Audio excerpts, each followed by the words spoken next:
যে দেখেন মাছের ভিতরে আমি মশলা দিছি, এখন আবার পরের ধাপ। এই যে দেখেন কত সুন্দর কালারটা আসছে। এখন আমি একটু উল্টায় দিব, উল্টায় দিব। দেখেন এই উল্টানে মাছটা হয়ে যাবে। এই যে দেখেন, ওয়াও, দেখছেন ভাই, রান্নাও কিন্তু একটা আর্ট। মানুষের রান্না দেখলে যেন জিভে জল এসে যায়, এরকম রান্নাই বরিশালের। দেখেন এখন আমি ধনেপাতা দিব।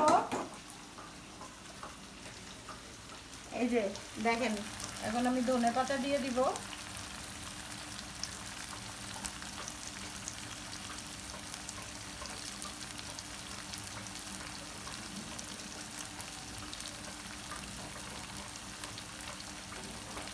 দেখেন কত সুন্দর আসছে কালারটা। মনে হচ্ছে না যে এখন খেয়ে ফেলি, মনে হয় থাক এখন খাইয়েন না কেউ।